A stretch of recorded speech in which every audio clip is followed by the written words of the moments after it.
The 5 keys to defeating the Cleveland Browns. What are the 5 things we need to do to be victorious against the Cleveland Browns? This is Jets Chaos. We are playing the Cleveland Browns on Sunday. Of course, we'll talk about last Sunday because we have to. We can't avoid it. We have to talk about it. But we have to talk about what the Jets need to do to win against the Cleveland Browns on Sunday. It is essential. It is important. It is for real. 0-2 does not sit well with me. But how can we make that happen? Well, we can't make it happen, but how can our coaches make it happen? We'll be back to talk all about that right after this. I would regret it if people look back at the first episode and you weren't on it. Yeah, well, I like that. It's called forward thinking. We have one of the worst beats in the world. We do. Our beat is horrible. Connor could shove that article up his ass. And then I went to that game, and I was like, this is the greatest team I've ever seen in my life. I'm a Jet fan. This is going to be the greatest run ever. Yeah. No, because if they take Aquanu, I'm not complaining. Joe Douglas is the king of keeping shit close to the vest. A 2, a 4, and a 6 for Darnold? Did the Jets really ruin Sam Darnold, or did Sam Darnold just suck all along and we were just trying to talk ourselves into it? And Hamilton is a player who can potentially make a very big impact. And suddenly here we are today, you can't get rid of him. Right, it's like a plague. Joe Douglas was hired because he's not those general managers. Okay, Luscious. Somebody is going to fall just like Elijah Moore did, just like Michael Carter did. You know, what would, if you had one sentence to say to Joe Douglas, what would you say? So you would say, you had me at hello, and then give him a big old wet one right on the smack.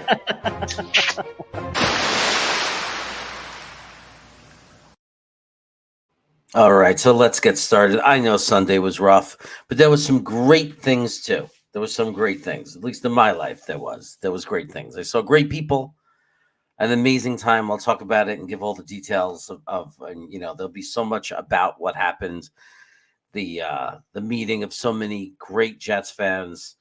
It was exciting, and I have no regrets. And I look forward to and hope that it happens again next year. I really do.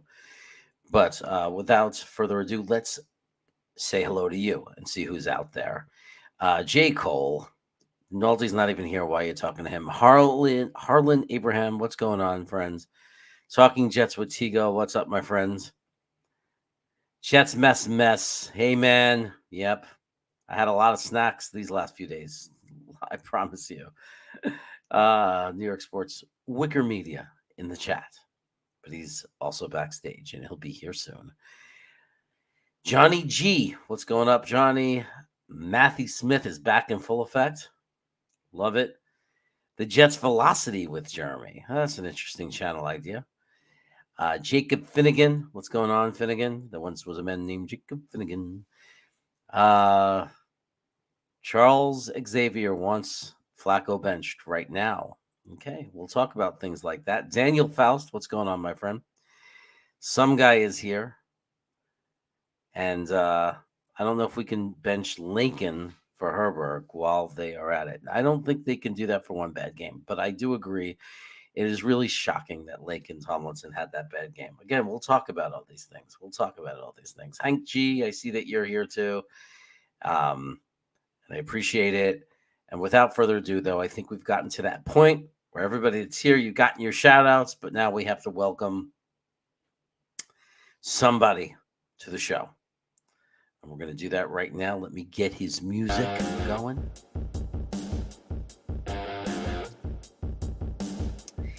He shocked the world. He was supposed to be in Virginia. He showed up somewhere else. He showed up in Jersey, baby. He is the hot dog contest winning, the Virginia Trail Mix buying, the train riding surprising, the lose his voice screaming, the emotional, the wild, the analytical, the trivia asking, greatest co-host in the world,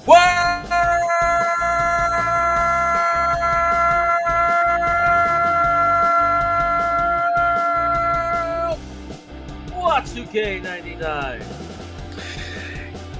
You know, I think about this past week and all the talk, all the hype. I think about the last couple of months, and I just think to myself, could you imagine if you were the only New York Jets fan in the world and you had to root for this crap in silence?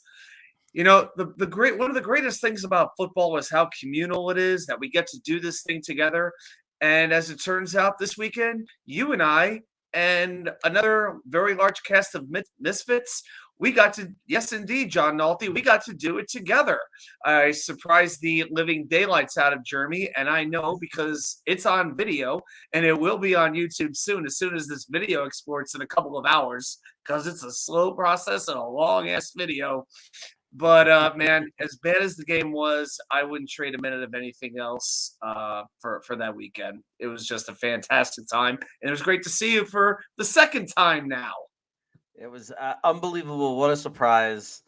Seeing so many people. Knobcraft, I haven't opened it up yet. I have his package. I know what's in it. Knobcraft sent me 5 or 6 bottles of hot sauce.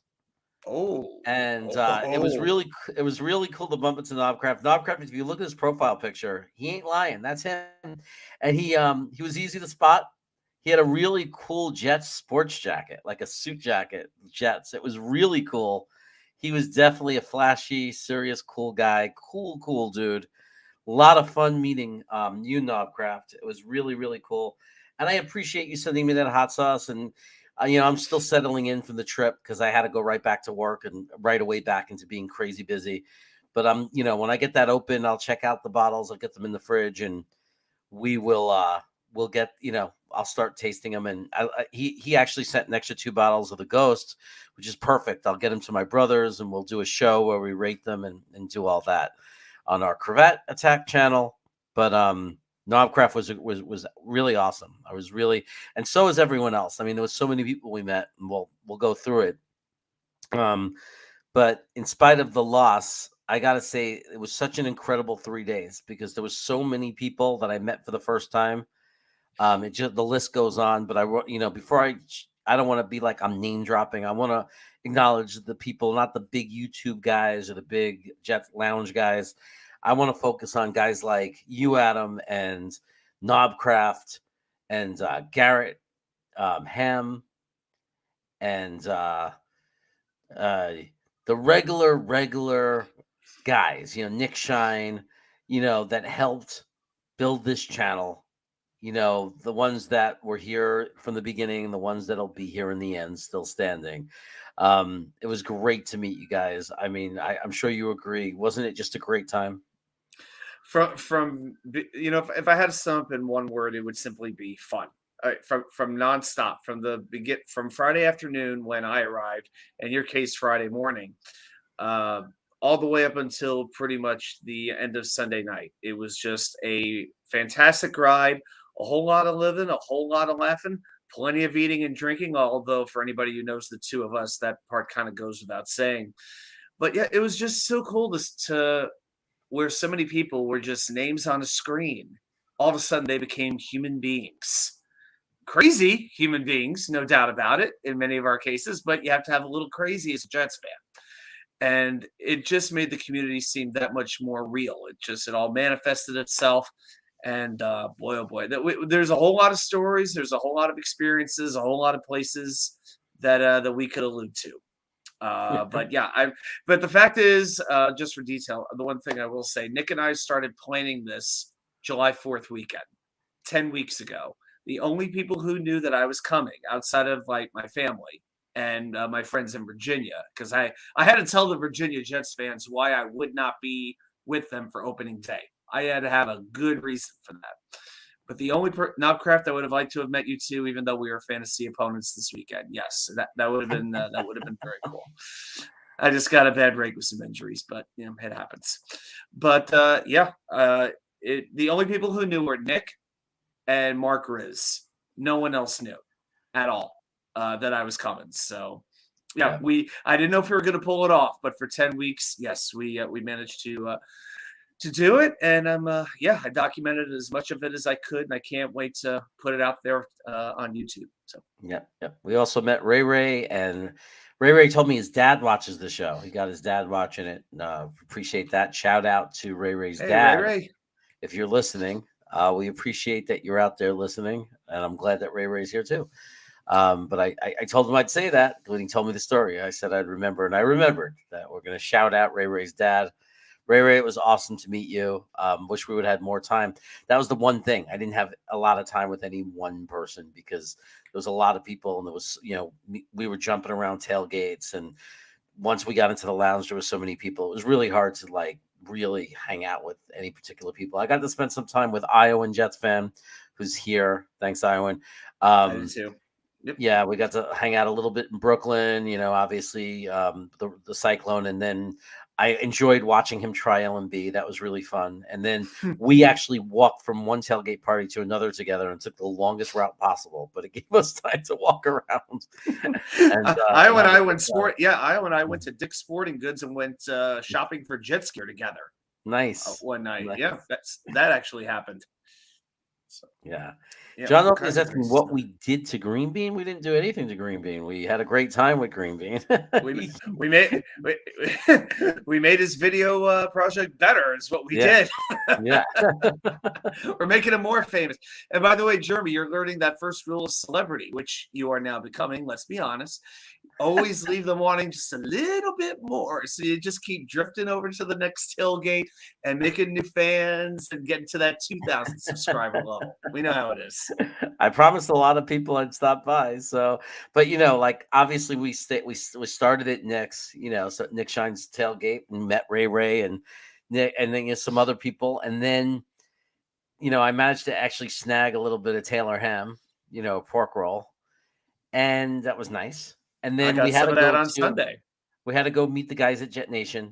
Green Bean really wanted me to meet him because I'm on that channel a lot now doing the Jet watch parties. So it was important to go meet him. He's the guy who started so many people started on Jet Nation. So that was cool. And then we jumped over, that's when me and Iowan said, Green Bean, you're staying too long. We got to get to the Jet Lounge party. We paid money for it. That's where the food is that we're supposed to be eating. So we went over there, and that was when we started chowing down and doing all that stuff. And there was actually an interesting point of the tailgate where I wanted to go on. So I was checking on my brother to see if he had it going, if I had the internet connection, the strength to do it. So I walked away from the Jets Lounge and just walked 10 feet away through these two cars, to another row of cars. And I popped out in the middle of somebody's cornhole game. They were playing that game, cornhole or whatever. And I said, sorry, guys. And one of them looks up and goes, Jets Chaos, I watch you on YouTube. And he's coming over to me to shake my hand.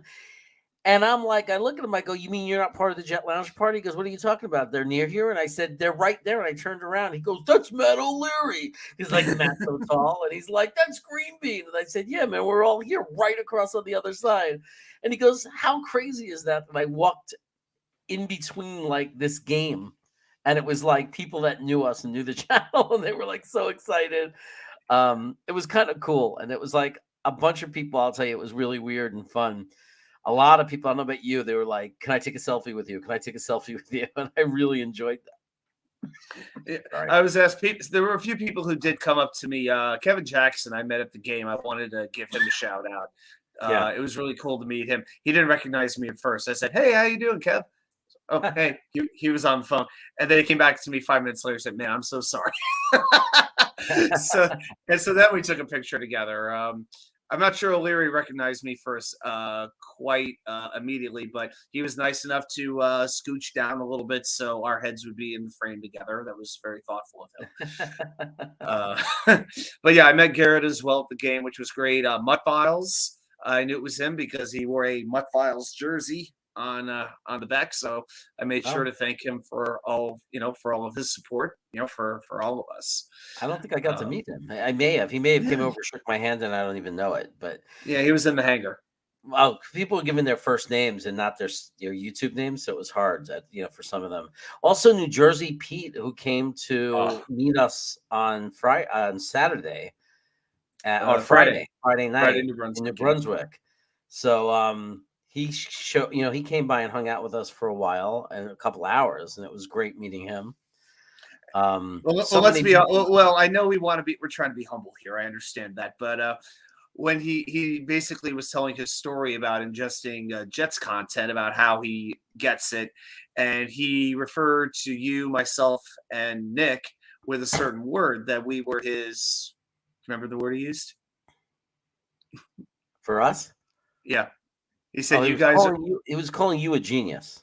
Well, we knew that, but no. But he called us his saviors, and we're like, please keep going. Yeah. Keep going. And it was just like, what? We just turn the camera on and we just talk. It's just like, we're not any different than most Jets fans. We just turned the camera on and we decided to start it one day, and boom, and all of a sudden, little by little, look what's happening. Yeah, it's just not Thank the God first we time. have this. It's not the first time I've heard it. It's just about we happened to come around right when a time where he needed to make another connection, and he did, and I'm really glad about it. I'm really glad that it's not just people kind of watching, but they're making like a real connection to us, and that's exactly what I try to do. I want to make it really personal, and I want to really make those connections with people that know that they're real. So that's I loved it that he said that, because it shows me we're doing that people feel really connected to us, and that there are people out there that care, that are their friends, that if you need someone to talk to, that kind of thing. He didn't need to talk to us. He just needed to have his minds brought to a different place, and we managed to do that, and I'm happy we did. Yeah, I mean, he felt like just a guy in the chat who was there once in a while. And it's like, oh yeah, kind of remember. But after that day, we're never going to forget him, without any question, because he really made his presence felt Friday and Sunday at the tailgate as well. I must say, once you meet Pete, he's a hard guy to forget. I mean that in a good way. Was Green Bean not on the panel yesterday? He was not. Oh, I didn't watch it. I didn't know that. I got to check in and make sure he's okay. I didn't hear anything that he wasn't, but the last I talked to him, I was getting on the plane and he was driving home. He sent me a picture of the highway. So, yeah, I don't know where he is. I'll look into that, but that's weird. Did they say he was sick or something? Did they give an explanation? I've heard. I haven't heard any rumors or Here we go. innuendo He's or sick. anything. He'll be better soon. Okay. Okay. I mean, Wow, he did do the cyclone twice. In all fairness, I mean that'll do a number on most people, but Green Bean's kind of built up for that, I guess, really. But yeah, he seemed fine on Sunday. So okay, yeah, he seemed fine to me. Maybe just the old man tuckered himself out. we got a few more. We got a few more people arriving. Watsuke fan. I can't imagine who that is, but Watsuke fan 99. I have a feeling he might become a Chaos fan in about 5 minutes. But we mentioned Iowa. Sean McAteer is here. We've got Buffalo Jets fan in the chat, and his boys are here. Yeah, talk about how we need to bench Lake and Tomlinson for Nate Herbig. Charles, how much do you know about Nate Herbig? First of all, he's just, what? The backups are always very popular because they haven't messed up yet. But the bottom line is this. Last year, Laken Tomlinson had a 97% pass block win rate. He made the Pro Bowl last year. He knows the system. He knows what he has to do. I was very alarmed once I actually saw the stats that of the 18 pressures that the Jets offensive line gave up, he allowed 8 of them. That is alarming. That said, I'm not benching him. If he was Max Mitchell and you had another viable alternative, then that's fine, because maybe Mitchell would need some time on the bench if it came to that. But Laken Tomlinson, you're not paying this guy all the money that he's getting, not when they think as highly of him as they do. You can't overreact to week one, guys. You can't. This is why we're not general managers. This is why we're not coaches, because it just doesn't make sense. If they overreacted to every single thing that happened like that, you'd be benching Breece Hall for Ty Johnson. You'd be doing that because he fumbled. That's about the same amount of logic. It's shocking that he played so poorly, because he's a guy that came right out of the same system. So it's not that it's a new system. It's the he's the the one guy playing in the same exact position, or McGovern too. I mean it's kind of strange. All right, Charles, stop know, getting. All right, no, Charles, Yeah. no insulting us. Thank you. Oh, he's insulting us. Okay, He said, I think he meant fool in sort of like a jive way, like he's trying to sound cool or sound tough or whatever. But Charles, we can have different opinions, but be respectful. Thank you. It's just, I mean, you could watch the tape, dude. He had a bad game. There's no denying he had a bad game. I understand you're pissed. I'm disappointed too. It's like there doesn't seem to be an excuse for it, but the guy has receipts. He does, and you can watch the tape. He has receipts. He's, you. I mean, I understand the frustration. Bench him, but like now it's Wednesday. We have to kind of breathe, and we have to realize you're not going to go out and sign this guy who's made Pro Bowls, who's played really well, and you just don't bench him game one after game one. You don't. Now, I don't care how much we're paying him or where we got him. If he keeps this up, okay, because I don't think anybody should be above benching. You're not, if you're going to come out and play horribly week after week, eventually, but this is one game, and I don't know what happened. I really don't. It's hard to put it, understand, because you could watch his tape, and that's not him. It's he's more of a run blocker, but he's not that bad of a pass defender. Pass blocking. He, even though it's not his strength. That it was an outlier game for him. I mean, it was not the typical game for him. It was just a really bad game. I mean, who knows? What we don't know. I mean, maybe he was sick, and he was trying to play through it. I don't know. But you don't bench him. You don't throw away the whole plan. Like, you don't wave the white flag. It's like, no, it's just like we're just going to try to get better. I mean, AVT's worst game last season was week 1 against Carolina. Did you want to bench him for Dan Feeney?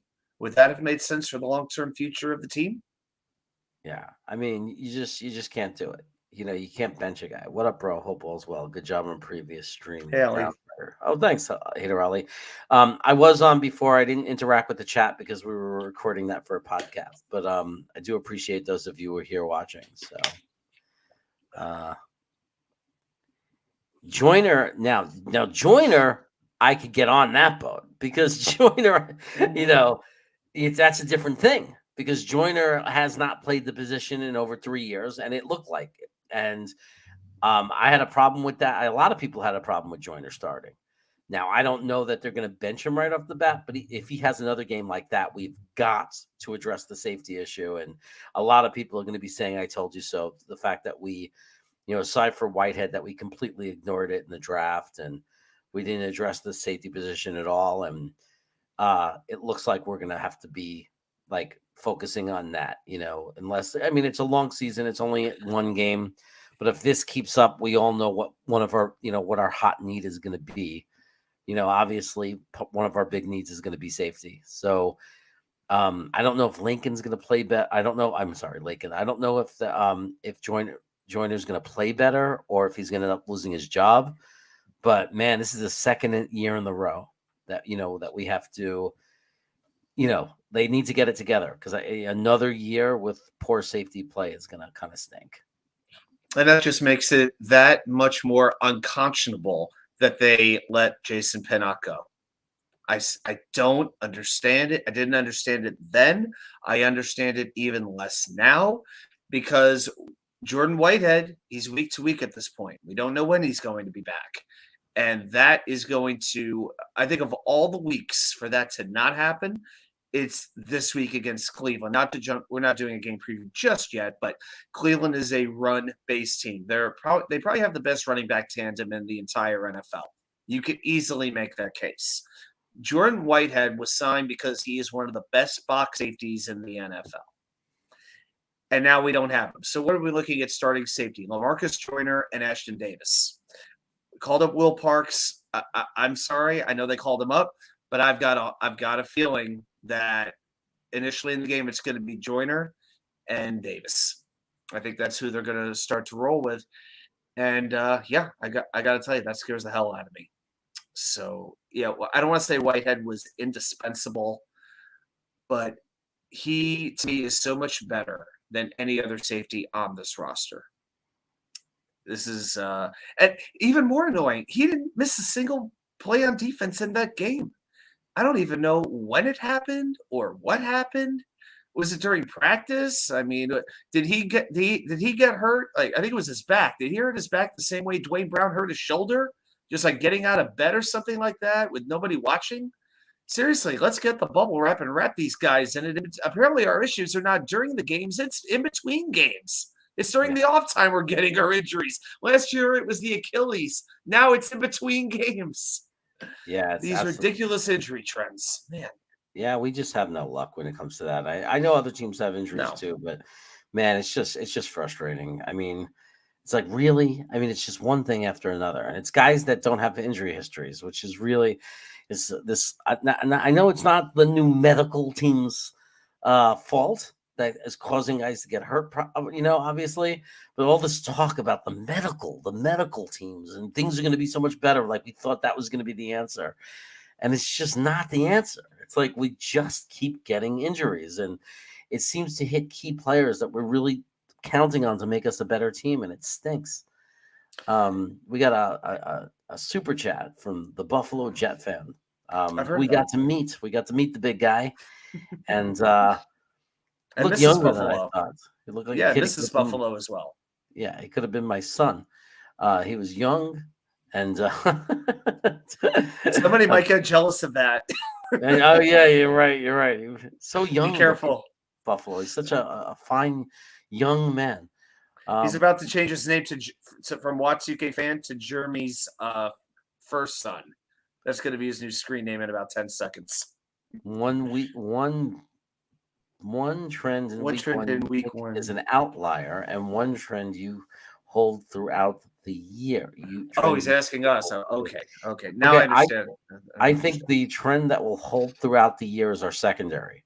I think we're going to have one of the best secondaries in the NFL. Okay. And man, if the offensive line gels, that changes everything. So I don't want to. Oh, an outlier. I think the outlier trend is Lincoln Tomlinson and George Fant. I think that's the outlier. I don't think that they continue to be that play that poorly. I'm going to kind of go a little bit different with the outlier. I hope I'm wrong. I really hope I'm wrong. But going into the season, probably my biggest area of concern outside of depth was the run defense. They did a great job against Baltimore, against a great running team. They really blanketed Lamar Jackson well. They did what they could to keep that game close, particularly in the front seven and the cornerbacks as well, the starting cornerbacks as well. I don't know if they're going to be able to do that again this week against Cleveland, especially with Whitehead missing. It really does take a team effort to do what they did. And I got to give the coaching staff, Jeff Ulbrich, and these players a lot of credit because they did do this job very well. I'm worried, though, that it's a one-week thing. I don't know if they're going to be able to keep it up this particular week against Cleveland. As far as a trend that I think would hold throughout the year, I'm going to say one trend that will hold is Max Mitchell continues to play right tackle. I think he's going to be our starting right tackle the rest of the season. I think it's going to be Fant on the left. I don't think we're going to see Dwayne Brown. I think he'll try to come back, but ultimately he's not going to play this season. I think Mitchell's going to have some growing pains, and after the end of the year, we'll see what we have. And if we do believe in him as the starting right tackle, and if we do, oh my goodness, it's almost like a happy accident, to use a Bob Ross term, that it would work out. But I think Mitchell is going to continue to start for this team throughout the season. How about that? Yeah. Tigo, did you like that? I put Max Mitchell over for you. It's very exciting, and like we'll talk about the positives, and that's definitely Max Mitchell's a positive, man. He's a celebration for that, because if that keeps up, you know, and he plays that at that level for these few games or whatever. That's a really good a good thing because he's a developmental guy. So if he's already playing at a reasonable NFL level, he could end up being better than like anybody thought, except for Tigo, who never liked him and never thought he'd even make the squad. So, you know, so for Tigo to be like, he'll like, a lot of us will be surprised and like that, oh, he's better than we thought, but Tigo was going to look like a total fool because Tigo hated him and didn't even think he was going to make the team. He thought he wasn't even worthy of a practice roster spot. He hated Max Mitchell so much. So, you know what I'm saying, all that, right? I knew what you meant, but it's okay. We got a super chat from V-Man 29397. Thank you for the $5 super chat, V-Man. I'm going to it. All right, here we go. Oh no, wait a second. I'm looking at the wrong screen. I know. Oh, by the way, thank you so much, Buffalo, and thank you so much, V-Man. Love you guys. Love the support. You know, the Ravens are named after a poem written by a dude who married his 14-year-old first cousin. I read this. I read this when you put this on. You put the same chat on Richie's stream. If it had been a second cousin, would it have been a gray area? I don't know. Also, think the offense will kickstart in week 2. I don't know that we're gonna kickstart anything with Joe Flacco under center, and I don't know if we're just gonna turn a switch and the offensive line is gonna be totally recovered and better. I think the offensive line is going to be better, and I think that's not a high bar to set to say the offense will be better, in spite of the fact that we're playing against Myles Garrett and company. I do think that they will play better. Like that might not mean success completely because, you know, obviously there's some pretty tough edges there, but with Clowney and, but I do think they're going to play better. I am not very confident that our offense is going to be able to do much in Cleveland, to be honest. We were completely anemic this past Sunday. And we're going up against a very tough defense on the road. It's going to be very loud.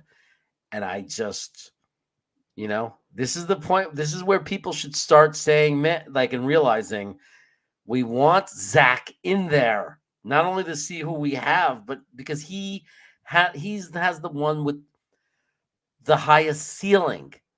With Zach, there's hope because we don't know how good he could be. He might come out and play amazing like he did against Tennessee. He has but with Flacco, we're not going to see any magic. The best we can hope for is he doesn't throw a stupid interception and he manages the game a little bit better. But if our offensive line could at least run block better, because they weren't horrible, there was some plays they did okay. We have a very special player in Michael Carter, and I think he made us all remember him and said, hey, stop talking about Breece Hall. It was a guy named Michael Carter. We watched him live now, Adam, right? He's special. Oh, yeah. He's such a good player. He's such a good all-around running back. He's the kind of player you get the jersey and you're proud that he is your guy. He may not be – I don't know if he's ever going to be one to gain national recognition. I don't know if he'll ever be like a Pro Bowl, All-Pro, that kind of guy. He may not be anybody's fantasy darling. But he just strikes me as a winning type of player. He strikes me as a difference maker. A guy who's great for the locker room. I mean, if you watch any of the videos that the Jets put on their website, it's never Michael Carter by himself. You ever notice that? It's not him by himself. He's always with Elijah Moore. He's always with one of the offensive linemen. He's yucking it up. The guy's like a social butterfly. And I feel like he is the kind of guy when the team is down, he can help galvanize them, even though he's only in his second year. Mm-hmm. So, the fact that we got him is in a fourth round of the draft. My gosh. I mean, when was the last time we had a fourth round pick that looks that good? I know Michael Clemens, but you understand my point. I kind of had a feeling the way that Carter reacted on that draft video, and I know these types of things get a little bit overhyped, but the energy and excitement when he got drafted, he couldn't get the smile off his face. It's like, I got a feeling I'm going to like this kid. And so far, he has not done anything to prove us wrong. Yeah, yeah. So Buffalo Jet fans, yeah, I like to give Tigo a hard time. Tigo is definitely the guy who loved Max Mitchell the most, and I'll stand by what I just said again. Like if he plays the level he played the opening game, if he plays respectably for the next few weeks until Brown is back, and even makes it a competition if Brown comes back and is not looking great. I mean, anything like that, or if he plays at that level, not only do we have a legit swing tackle that we could be excited about when Brown is back, but I mean, very few players don't get better. Like you come into the league as a 4th round pick, you know that and expect it to be more time, more development. If he's already going to just come in before he was supposed to and play at a reasonable NFL level, I mean, I'll be bold enough to say he could be, he might be not just a starter. He might end up being a really good 5 to 10 year guy for us, which would be amazing. Getting him in the 4th round, that would be just incredible. So, he definitely, I know it's only one game, but you're definitely starting to think at the very least we got ourselves apparently a very legitimate swing tackle. He played really well. No, he did, but I'll tell you what, we're going to find out for sure how good he is this week. Because if he's going against Myles Garrett, who made Ike Ekwonu look like Wayne Hunter last week. Yeah. Okay. Yeah. Honestly, just double Garrett the whole game, please. I don't care if CJ Uzomah doesn't get another target this week. Use him and use Mitchell to try to contain Myles Garrett. The one thing that you cannot do is let Garrett wreck this game. 16 sacks last year. Last week he had 2 sacks, 6 pressures, 3 tackles for a loss. The guy wrecks football games. And when he's, and so to me, if Fant was there, Beckham was there, I'd still be concerned about it. And the Browns have a lot of very good players on that defense. I mean, I've always been an Anthony Walker guy. It was somebody I wanted the Jets to sign as a free agent because he's a tackling machine. Denzel Ward maybe is one of the top cornerbacks in the league as well. I'll be interested to see if he's on Elijah Moore, if he's on Garrett Wilson, if he's on Corey Davis. Where will they use Denzel Ward? So there are definitely some very dangerous pieces on that defense. But at the end of the day, it's all about stopping number 95, Myles Garrett. Yeah. Yeah. And Buffalo, I think, you're thinking the same way, Buffalo. We're always so on the same page. We have to be absolutely dominant. We have to keep them under 20 points. And my answer is, how could we score 20? Well, there's different ways that I think we're going to need at least one of these ways to happen. Berrios brings one back. We get or kickoff return, punt return touchdown, special teams kind of thing, turnover kind of thing, deep in their territory, or a pick six. I think that I think our offense is going to need help from our defense or our special teams. But if we can get that help, if we can get a touchdown help, and then maybe field position 10 points help, and then maybe score 10 points on our own. The thing about Breece Hall, I know he had a tough first week, but the thing about Breece Hall is, in my opinion, and Michael Carter a little bit too, but Breece Hall particularly, and like Garrett Wilson and those kind of guys, and Elijah Moore, is that at any point, even if we're struggling, you could throw like an 8-yard, quick slant to any of those guys, or Breece Hall might take a handoff and go home, and go home. So we have the kind of guys who at any moment, at any play, could turn what's designed and what's normally would be a 5 to 10 yard play into a touchdown.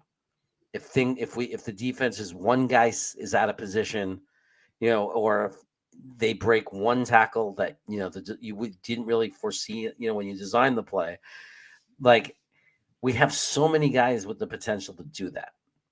So we always have, no matter how bad our offensive line is and Flacco is struggling, at any moment, it could be one play. We have I just named 3 guys that I believe in very much. Like, I believe very strongly that Garrett Wilson, Elijah Moore, Brees Hall, those are 3 to me biggest potential touchdown makers from like a small pass, or like that could just kind of like just stretch a play.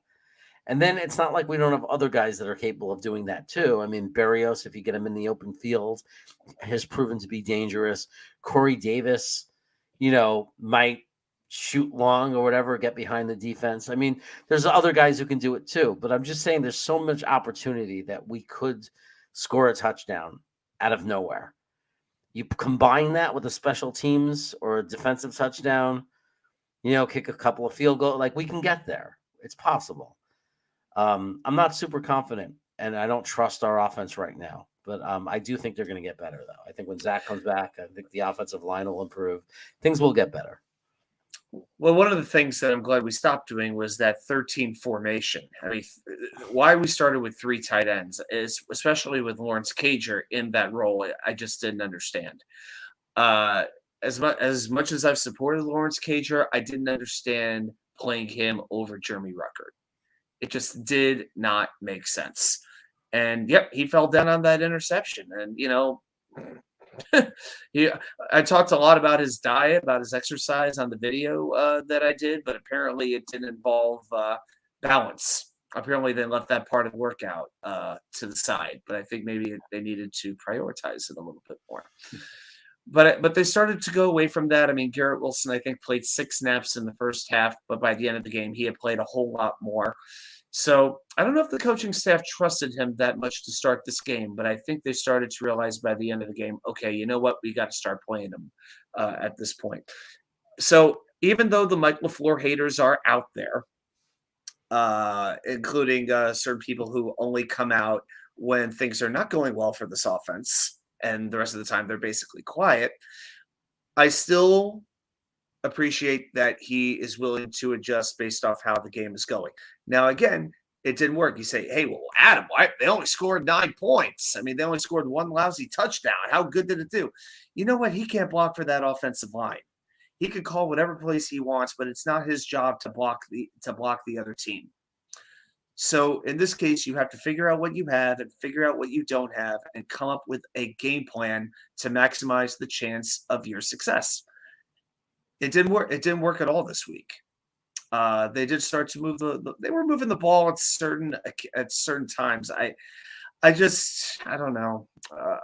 Flacco seemed to be okay to me when he was not under duress, which I'm sorry was not often enough. He had 62 dropbacks, 18 times he was pressured. And my goodness, I can't remember the last time I saw a quarterback take that long to throw a pass. It was that was like that delivery was like Federal Express on Christmas weekend. It was just the longest. It was just like 1, 2, 3, 4. Meanwhile, Lamar Jackson just gets it right out of there. I mean, you watch Patrick Mahomes; it's like a second. The ball is out of his hand and on its way down the field. I mean, when you have so little protection, number one, and it takes you that long to get rid of the ball. And let's be honest, the receivers were not gaining as much separation as we would have wanted them to gain. No wonder this offense didn't work as well as it could have, regardless of the play call that there was. Now, what do I want to see this week? You know what? I'm all for a little bit more imagination this week. Let's try reverse. Let's try a flea flicker. Let's try a screen somewhere along the way, if you think that it can be pulled off. I mean, if you're going to have a screen, one of the most important components to that, if not the most important component, is a offensive line that blocks. Right now, we don't know what this offensive line can do. So I'm all for imagination, but you have to do it intelligently. Yeah. So I want to thank Daniel Faust for the super chats. I know Zach will pan out and everyone will get better. Yeah, I still believe Zach's going to pan out. I believe, I hope he takes a nice, I hope right from the start he shows that he's a step better. Like, I hope he takes that next step and it's evident right from the start, because I'm tired of hearing about it. I'm tired of it. I just want him to come in and play really well, like he finished last year, play really smart, and just make everybody understand that he took that next step so we can shut everyone up. And then hopefully as the season goes on, he'll even have really great games and really, get us excite the fan base. And I do definitely believe after last year, seeing it myself, I believe the offensive line is going to get better. They're going to start gelling. They're going to get used to each other. Dwayne's going to come back eventually too. That'll help. We're going to get better. So once we get that offensive line playing better and we get Zach, if he's playing better, all the weapons are there. So there's no doubt in my mind that we'll be better. But I just don't want the season to be out of reach by then. I don't want to be like 0-5. And then all of a sudden, we're playing better now. We got to scrape off some wins somehow. Who is this? Have you ever seen this Charles Xavier guy who's just trying to get attention? Have you ever seen this guy? Is he like Modine's second cousin? Who is this guy? It might be Modine under a different name. Who cares, man? I think the O-line is going to get worse. How is it possible the O-line is going to get worse than what it was there? Oh my God. Well, they can play like they did against Carolina. This is just troll time right now. Yeah, okay. We're not going to even, especially with the all caps. We're not okay. Some people. Oh, and we have Fry Calamari in the chat. Okay. Let's see. I think I see another super chat. We got Thomas Cahill and we got the Judge Show. Oh, did I skip Thomas Cahill? No, Thomas Cahill is after the Judge Show. Okay. So you're right on track. Yeah. I actually like Safe Parks not to replace Whitehead. Yeah, well, definitely we don't want to replace Whitehead, but we're going to have to, it looks like, for a week or two. So hopefully at most a week or two. So we're gonna, but no matter what, we don't want backups in there. But I was hoping, I don't know. I mean, I don't know, because it's hard to bench Joyner now if Whitehead's not in, right? We're kind of like in a bad situation now. It's like we're talking about people. I want Joyner out of there, but then you have to just jump right down to, well, who would play if not them? Ashton Davis and Parks. Do you put the two of them in? You never really know sometimes how two safeties are going to complement one another, but I've always wanted that center field safety to complement Whitehead because, like we said, his specialty is playing up close, that Adam Archuleta, that kind of a safety role. I think we've seen enough of some of these guys to know that they are not great safeties. I mean, I feel like in theory, Joyner should be pretty good because he has some experience playing slot cornerback. I feel like he should be able to make that transition, but he hasn't played the position in a couple of years. But, for me, he was absolutely worth bringing back. I mean, he said he was either going to retire or come back to the Jets. We gave him 1 year, very, very, very little money. Even if it doesn't work, it's not like he got Tremaine Johnson's contract. So to me, it was a chance we're taking on Joyner. So you know what? Hey, I'm not expecting can you believe this was Joyner's first complete game as a Jet? Because last year he got injured in the first half of week 1. So it feels like we've had Joyner for a long time, but this was his first game.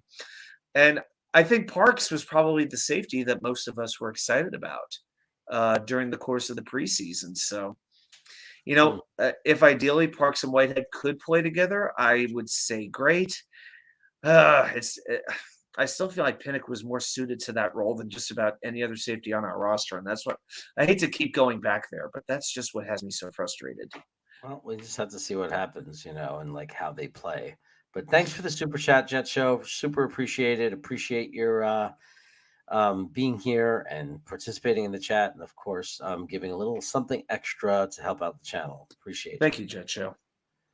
Thomas Cahill, super chat. Thank you so much, Thomas, for the super chat. Good to be back, man. Good to see you in the chat.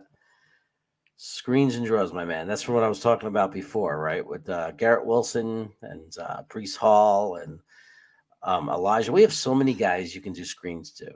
Conklin, if you want to do tight end screen, go to our tight ends. Is Ruckert hurt, by the way? Because I see John Nolte saying Ruckert hurts. I mean, he had the foot injury like going back for a long time, but he did play. Didn't he play in the preseason a little bit? Yeah, towards the end, he did. So why wouldn't if he played in the preseason? Why couldn't he play now? He's saying Ruckert hurt again. So I'm just wondering, did he get that? I haven't heard. Okay, that I haven't heard. I haven't seen that reported anywhere. So if that's true, I'm curious who's reporting that. Well, Tigo will let us know if it's true. Not that I don't believe Salty, but you always want two sources. So Two if sources. Tigo says he's hurt. If Tigo says he's hurt, he's hurt. You know, and there's other guys too. Have a good night, Iowa. It was a pleasure. It was a pleasure meeting and hanging out this weekend. You well, my man. Yeah, good night, Ion. It was great spending time and meeting you, buddy. All right.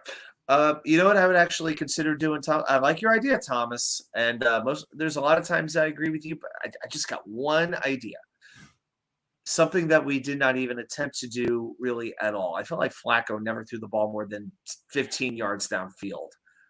Why not? A lot. Now, some of that was because he didn't have time. But what if early in the game we try play action, try to open that field up a little bit, which can create some space for the running game? I keep going back to that. It's something the Jets did in Super Bowl III. I know it's going back forever, but by taking one or two early shots in the Super Bowl, the Colts then figured for the rest of the game they better play long, and that opened up spots for Matt Snell and Emerson Boozer to run the football, and the Jets were able to control the clock and win the game. I like that idea because we need to establish that run game. And I think right now, if I'm a defense playing the Jets, I want to challenge them to beat me over the top because I'm not respecting the deep pass. I want to make sure I stop the run game and get pressure on the quarterback quickly because, like we said, they don't have a great offensive line, as we've seen so far. That's what the evidence shows, and Flacco takes a long time to get the ball out. So, you know what? Give me like shotgun or a play action, even a play action bomb on the first series. Can we have something like that? Let's get a little creative this week, Mike. I try to defend you against the people who call you Mike LaFraud and all of this. Now prove us right and show us that you still have that same imaginative mind. And let's see something a little bit creative to take the Cleveland crowd out of the game in that Keebler the Elf Stadium that they're going to be playing in on Sunday. Yeah. And that's right. I said Keebler Elf Stadium because that's what it is now. Thank you for the super chat, Boogie Down Bronx. Good to see you, man. Just win a game in September. What's up, guys? Yeah, I mean that's another thing too. You know, we gotta win a game in September, man. We can't keep carrying this on our back. I can't go into next year saying this will be the like we just gotta get a win. We got to break the September thing. We got to stop starting seasons 0-3, 0-4. We've got to stop. It's enough. You know? We have a lot of streaks that we need to stop, and we're not going to break all of them this year. But the two that to me are a must are get off that September schneid and win. I would say and win a game in the division. Not that I'm satisfied with 1-5. I want more than that. But yeah, that division streak that has to be terminated, and we'll start talking about that in a couple of weeks. But those are two simple things that should be done this year, and there's no excuse for it to not happen. Yeah. Thanks so much for the super chat, friend. I appreciate you, and too bad we didn't get to meet, man. But you're in Florida, right? So you weren't at the game. So I just believe he was in Florida. Yeah. So. I wish I get to meet everybody, man. It's hard. It's that we don't, you know, it's a bummer, but like, we got to meet a lot of people and it was really cool. Nolte, did the O-line even practice together? Everyone says, give them time to gel. Other teams don't have this chronic problem. I can't argue with that. I can't argue with it, but you know, we did have a lot of people switching and shifting around positions and that kind of thing, you know, but it is irritating. You know, Miami, they just put in the same system and they had no problem. They just rolled over New England. So it's kind of weird. Miami figured out how to win with, you know, they have Tua. I'm not going to beat up Tua like everybody else does. I don't know enough about Tua yet. I'm not going to pretend that the jury is completely out on him. But Tua, you know, we know he's not a superstar right now at the moment, whether or not you can argue he could ever be better or not. The point is why in this new system was Miami right away able to win? How come they win? Like, you know, there's questions, you know, we have questions and we need to get some wins right now. I mean, it's like, the talk is not going to be enough.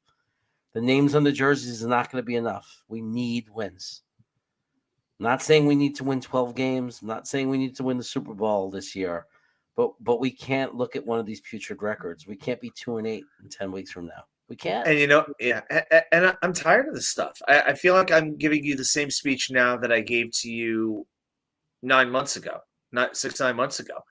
Right now, we're 32nd in the ESPN Power Rankings, and be like, that's ESPN. Who cares? Screw ESPN. You know what? It's still a complete lack of respect. And right now, after this game, we don't deserve it. But the fact that we are at the bottom of the league as far as that goes, it aggravates me. I don't care really about what Peyton Manning said. I mean, all he really did was point out that Joe Flacco threw 59 passes. And it's like, you're not going to win that way. Well, you know what? Peyton Manning was exactly right when he said that. So, yeah, that didn't bother me. I didn't consider that throwing shade at the Jets quite so much. But I am tired of people like sitting down. I'm tired of the national perception of this franchise being a joke and being a team to be disrespected and made fun of, to be made fun of on late night television. Yeah. I'm long for the day when that is over. I really, really do. So, yeah, run the ball. You got two good running backs. Yes, we do. And, Miami has a heck of a secondary between Howard, Jones, and, Javon Holland. I'll tell you, that safety, that guy's a stud.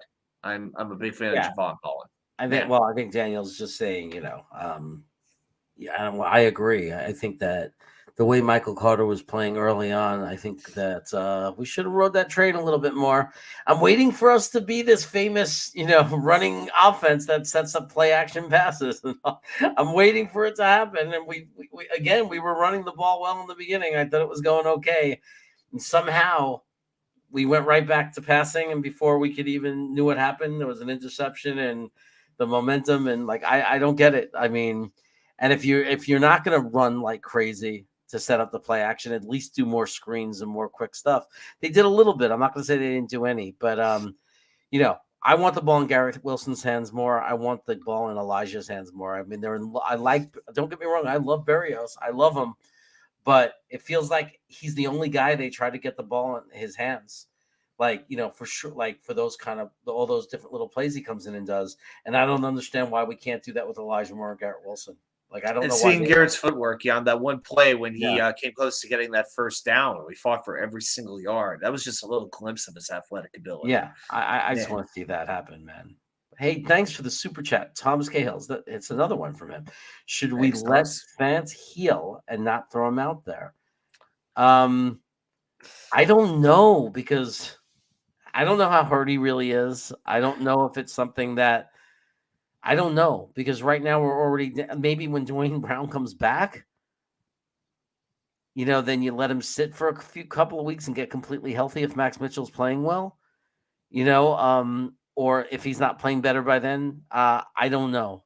It's hard to make, because now you're really just who are we going to put in there at left tackle if Fant wasn't in there? Are we going to put McDermott at left tackle?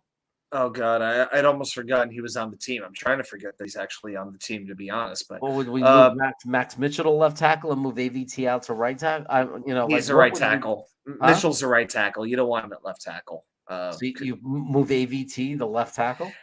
That's what you have to do.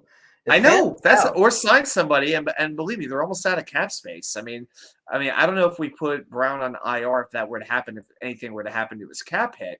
If that's the case, that's one thing. But I don't like the idea of in 12 months, ABT goes from what am I talking about? 8 months free agency. He goes from left guard to right guard to left tackle. Come on. I really like AVT, but come on, this is not. It's one thing going left side to the right side at the same position, but if you're going back and forth between guard and tackle, that's ridiculous. And to me, it's just not wise. I mean, we have a piece that I think could be very stable. Don't mess with that. I mean, you could go with Eric. You could sign Eric Fisher. You could sign a Darrell Williams. Brandon Shell just signed, I think, in the last 24 hours. So he is not an option. If anybody wanted Brandon Shell back.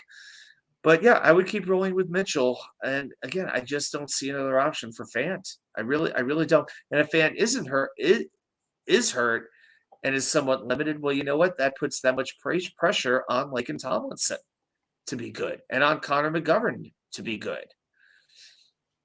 There's just really not another alternative. When you lose Becton and you lose Brown and you still have Connor McDermott, you're kind of grasping at straws at this point. But I'm not moving AVT to tackle. No, thank you.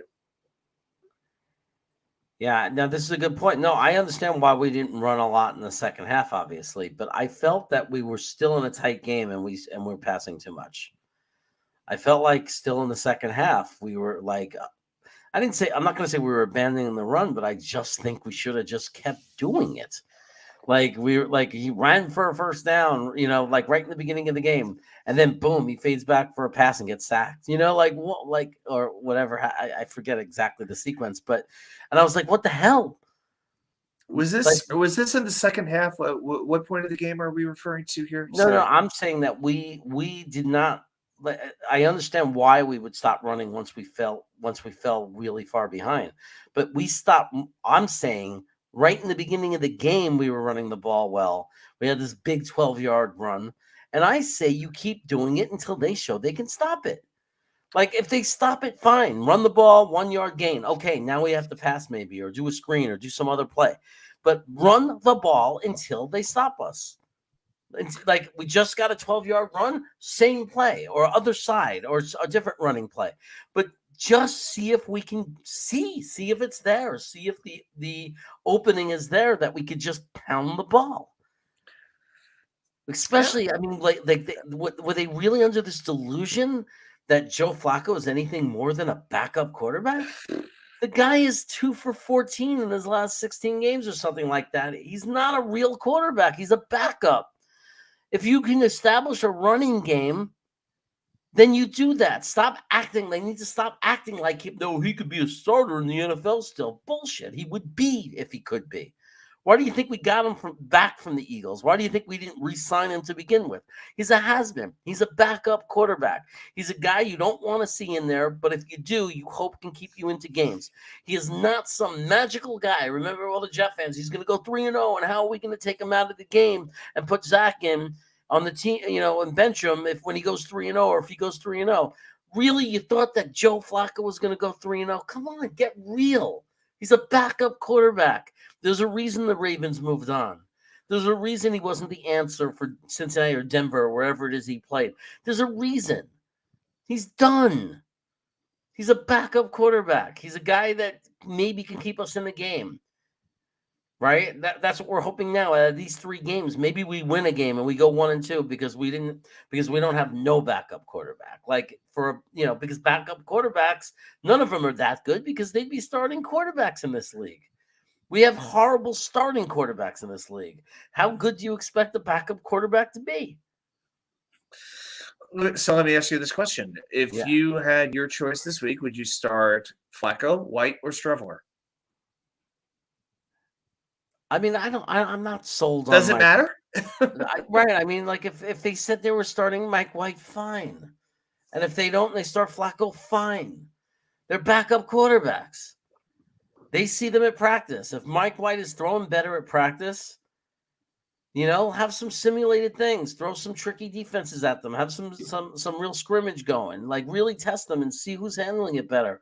I mean, I'll go with whoever they throw in there. There's only one guy I really want in there, and that's Zach Wilson, but he has to be healthy. No, agreed. I mean, to me, if the offensive line pass blocks as poorly as it did, it doesn't matter who's behind center. It really doesn't. This offense, when these running backs are very good when they have a chance to run, but if they're going to keep running into a wall, it's not going to work very well.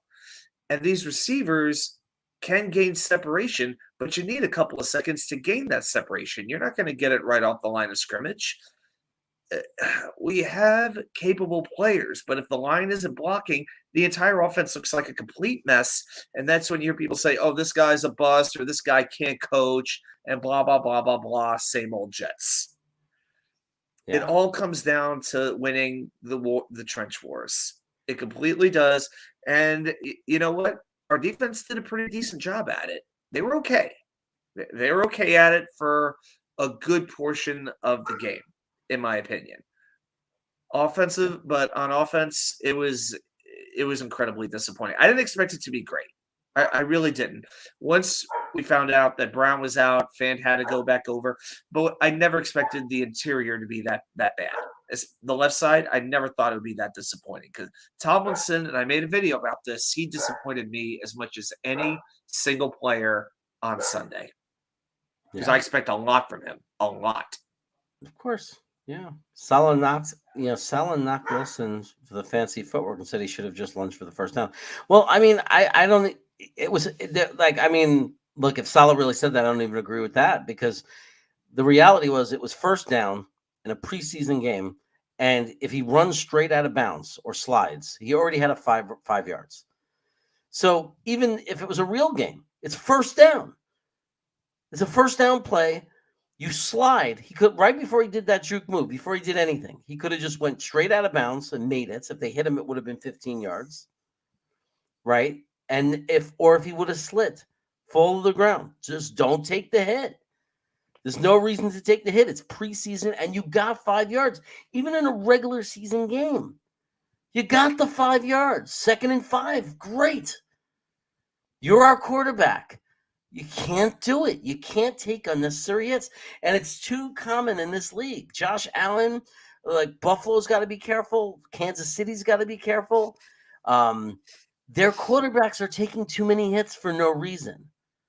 Like it's like in certain situations to keep a drive alive, fourth quarter, games on the line, fine. That's when you take those risks. But man, these teams putting their quarterbacks in first down situations in the middle of games that are still like, they're not even behind. It's absolutely crazy. You got to preserve these guys, especially some of these teams are paying them $40+ million a year. And you're going to have them run and take unnecessary hits. It doesn't make any sense. It really doesn't to me. Like, so the thing about that play, it's not what kind of move he made or what he did. He had 5 yards. He falls down, 2nd and 5, next play. But he wanted to make up for that interception, and he wanted to do something special. And that's one of the things that he's just going to have to get over as a young player. I'm glad to see he was practicing today. It was a somewhat limited practice, but the fact of the matter is he's on the field. I actually listened to Samini's podcast this week. Okay, just letting everybody groan for a moment there. Okay, now that you got all of that out, I want to hear what he had to say. And 2 days ago, he said he thinks it's going to be longer for Wilson. But that was before Zach was practicing on the field. He said, if Zach's not practicing, this is going to be a lot longer than an extra 3 weeks. So the beat is still trying to stir things up as far as the timetable. The bottom line is this: we have no idea. I do find it very strange how they do this. We've talked about the whole timetable thing before, how it can go so quickly from, he may play week 1, 2. He won't play it at least until Pittsburgh. Now he's practicing. It's just like, just keep saying week to week. Just stick with the week to week. And when he's ready, he's ready. But the fact that the Jets did put out some video of him making some quick turns on his leg to deliver a throw, that does give me some encouragement that his rehab is heading in the right direction. Yeah, look, it was great to see him out there. There is a possibility if he practices in full by, I guess, the last practice by Friday. Do they practice on Friday, or is it just a walkthrough? I think Friday's the walkthrough, Saturday's the off day. Friday, there is like a practice Friday. Yeah, there's a practice Friday. So there's only like one left. Yeah. I don't know. Because some people said maybe he'll play against Cincinnati. It would have to be if the only way that could happen is if he came out after the game on Sunday and had the full week of practice, like if he was full physical contact, everything. But I just don't see it. I just don't. I mean, unless he's 100% feeling great and amazing, and it's going to be hard to see it happening because they're going to be cautious with him. They're just going to be careful with him. He's everything to us, the future, and they can't take a chance. They have to be 100% sure he's healthy.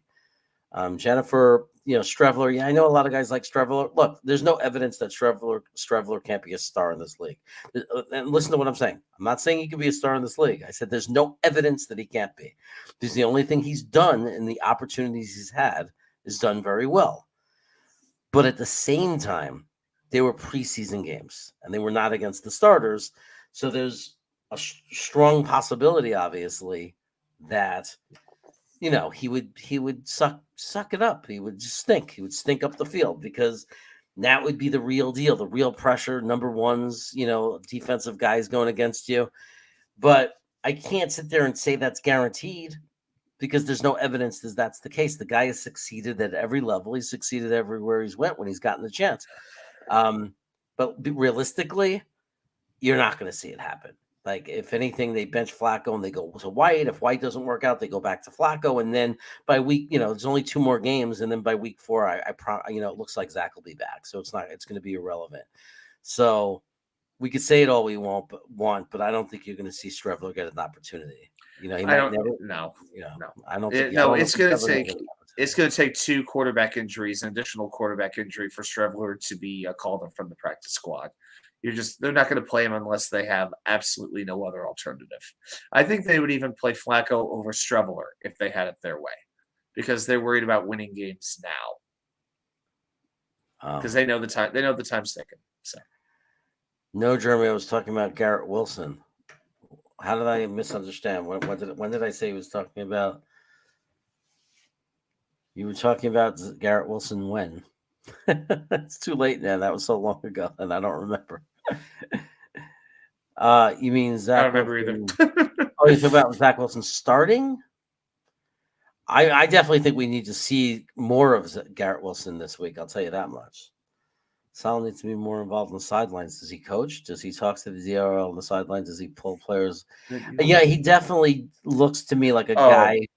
He definitely. Saleh knocked Wilson for the fancy footwork and said he should have lunged for the first down. That's Garrett what he's talking about. Garrett Wilson. Okay. Yeah, I mean, I looked at that play a few times, on replay because I have Jets NFL Plus, and I was watching that play a few times. I don't know if he gets. I don't know. I don't think it's as easy as that because, like, if he doesn't make that last move, I still think there's a chance he might get. Like, it's not like that stopped him from moving forward. It's not like there was any space. He was trying to get around that last guy. I don't know, maybe, but I don't think you can knock him. I mean, he was doing it. It's just instinctual. It's instinctual. Now, if he had the yards, the opening right there, and he stopped, ran backwards, and went a different direction, and got tackled after he running backwards, fine. That's a stupid bonehead move. But it's not like he had the first down and then went backwards or did anything ridiculous like that. He did a juke move. He was still moving forward.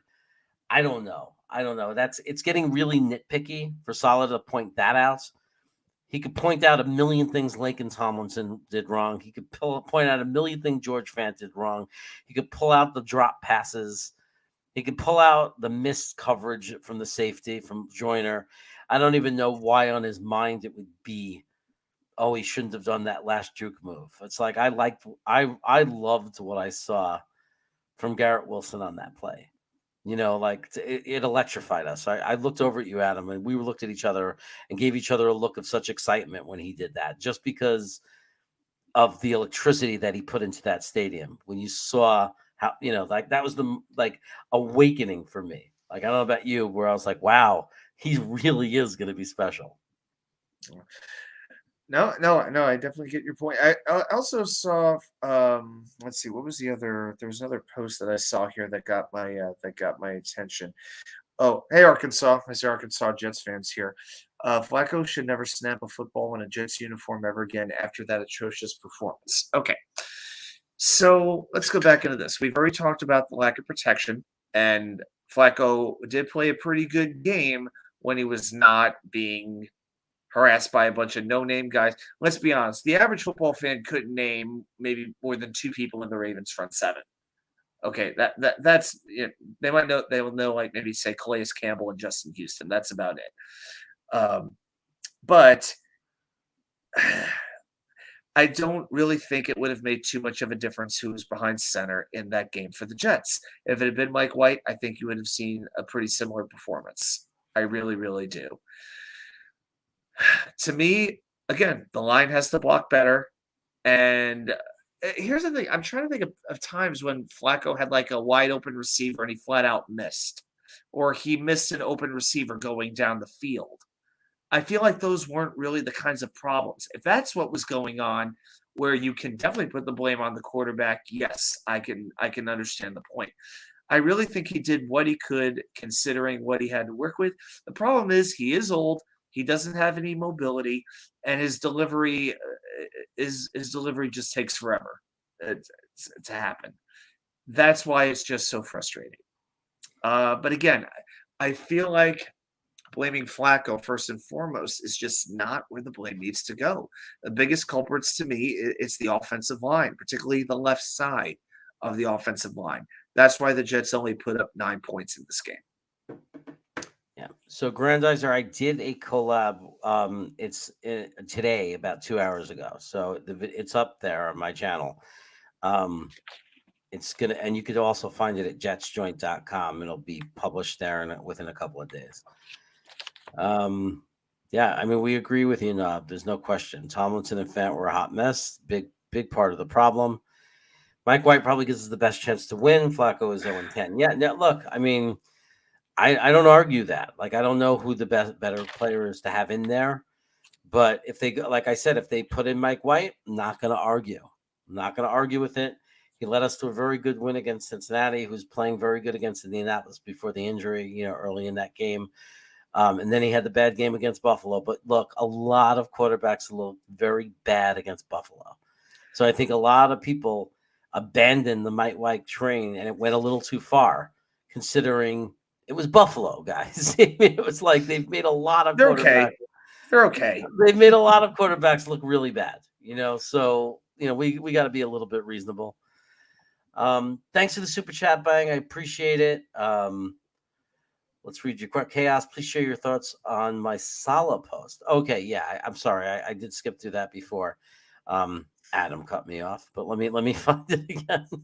Sorry about that, Chief. No, it's okay. Don't worry about it. Bango needs to be more involved in the sidelines.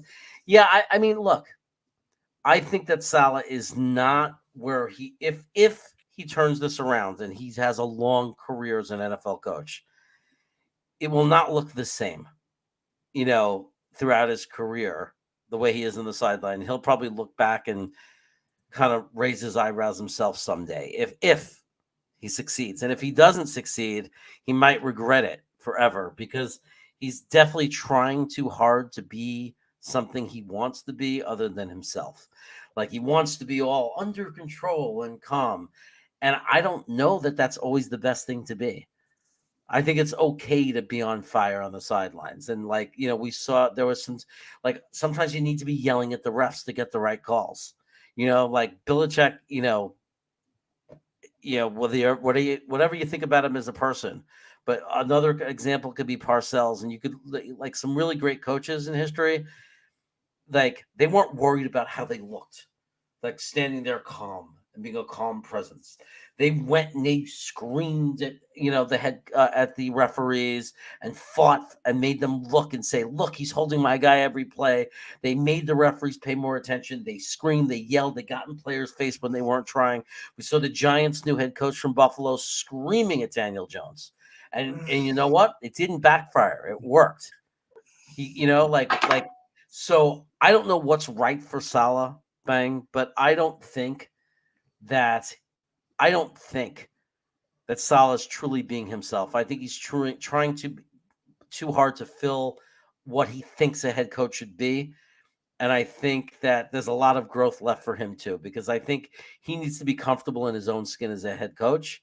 And I don't think that's completely happened yet, in my opinion. Okay. I believe that Saleh is definitely finding his way, and it seems like he's a little bit of ways from there. But I feel like there's only 2 times when I see him show real enthusiasm on the sideline. One, when the team does something really, really well, or when he gets angry at an official, because we've seen him go off on the referees before. But I cannot remember a time he's basically read the right act to one of his players on the sideline. Now, maybe he doesn't believe in doing that. Maybe he does talk to these players privately and we don't see it because he doesn't want to embarrass anybody or shame somebody publicly. That's fine. I don't really care about how much energy, about how much emotion, I should say, a coach shows on the sideline. You could be Tony Dungy, you could be Mike Ditka. Fine. All I care about is you get your players to play hard for you for 60 minutes at the end, and that they execute well. Effort, execution. I feel like the Jets gave effort in this game. Against Baltimore, you can't knock them for a lack of trying. I think the biggest problems were a lack of execution more than anything. If it was an effort thing, I'd be really worried. But I do think they're playing for him. I still think this is a team that's finding its way. So when I hear calls to fire Saleh already, you know what? I just can't get behind firing a coach one game into his second season. Now, I don't see many reasonable fans saying that they should fire. There are a few people who are calling for it. There are a couple. Yeah, but there are people at the end of the season we could talk about it. Saying that we should. There were people saying that we should cut Zach Wilson. There were people saying we should start Mike White permanently last year. I mean, there's a lot of unreasonable things that are said.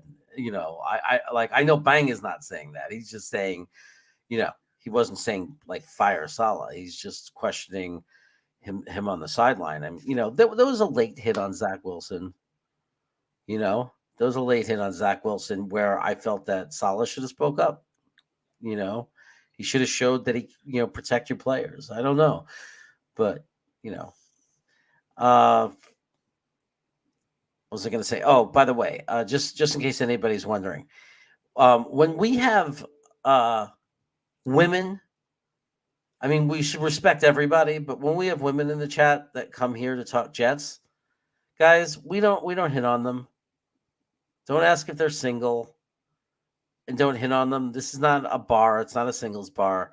Everybody, people are coming here to talk about the Jets and have fun and that. And women put up with a lot of crap. If they want to be hit on, they wouldn't be watching this show. They'd be out, on a dating site or bar or whatever, and whatever they do to when they want to be hit on or they want to meet people. But I don't think they come here to be flirted with. So yeah, I'll give you a timeout because I don't want the women that do come into here to watch the show to have to deal with that crap. So that's why, if anybody's wondering, why they got a timeout. I think deep down we know. It's just, yeah, it's a little bit of denial. Yeah, and that's why I even wrote an apology to Jennifer. And I mean, not that anything offensive was said, but still, it's just like, this is not the place for that.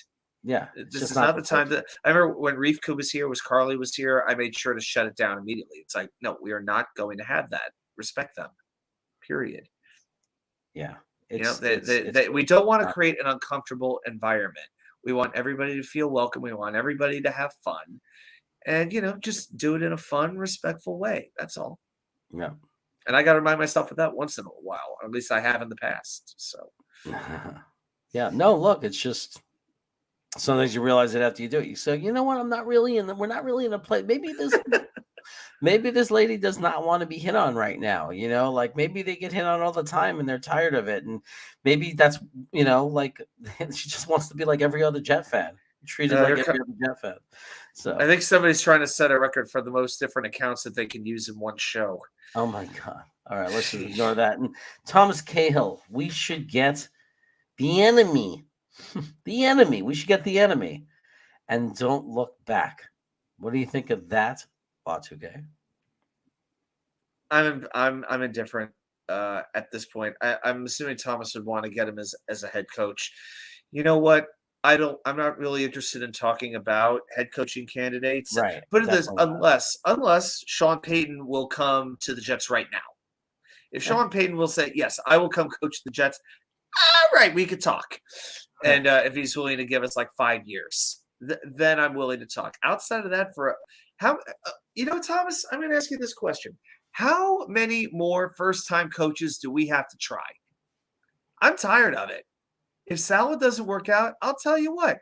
After we haven't had a repeat coach, and I'm not counting Adam Gase, since Bill Parcells.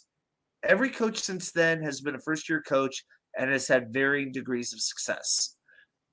If Saleh doesn't work out, and if we could go through another 4 or 5 win disaster, At that point, I want a veteran coach who's going to come in and demand respect, whoever that may be. Peyton is the guy that I would go for. There may be somebody else who could become available, but I'm not thinking about a new coach until the end of this season. Not yet. I like the guy that Miami fired. Oh my God, I would take Flores in a moment. What? Yeah, I thought he was good. I thought he was a great coach. I thought he was a great coach. I don't understand why. I know don't what, understand why he Tigo? doesn't have a job. Yeah, Tigo asks, how many experienced coaches with a good record want to come to the Jets, Adam? Well, we could have asked that question after the Kotite era, but we got Bill Parcells. No. I know he was local, but Sean Payton's coached here before as an assistant with Giants. So, hey, if Parcells would take over a one-win team, why not Sean Payton? Why not another established coach? Why not a Brian Flores? Why the heck not? So. Yeah. Silly fun guy. He was asking her, can we hit on you? Well, he asked. I didn't say you couldn't ask. Yeah, but we'll just give you a 1 minute timeout for that. No, just kidding. Yeah, it was just a flyer. Need an offensive guy. Yeah, look, I'm not ready. Like, I agree. I really don't want to. Like, I'm not at the point where I want to talk about replacements for Saleh. Like, I'm disappointed, and I'm much more worried about him than I was. Like, I had a lot more faith in him, and it's starting to be tested. Like, just like I lost like I was so gung ho that Zach Wilson was going to be great. He's going to be great. If I was 80% sure that he was going to be great, I'm definitely at 65% now on Zach Wilson. My confidence has taken a punch in the stomach. I'm not saying that. I'm saying, I know it's just his rookie season, but obviously your confidence in something goes down because it could have happened his first year, like some quarterbacks right away produce year one. I'm not saying it's a requirement for him to be a success, which is why I still believe in him. But obviously, every game or every month that goes by where he doesn't put together where he doesn't break out or show that big step and that big growth is going to increase my doubts. Well, it's the same thing with every Jet loss until we start winning. My confidence in Saleh is going to drop a little bit. And at some point, I don't know when it'll be. I can't put a number on it. I'm going to just know, you can never predict. Like, at some point, my brain is just going to click and say, he's done. He's not the guy.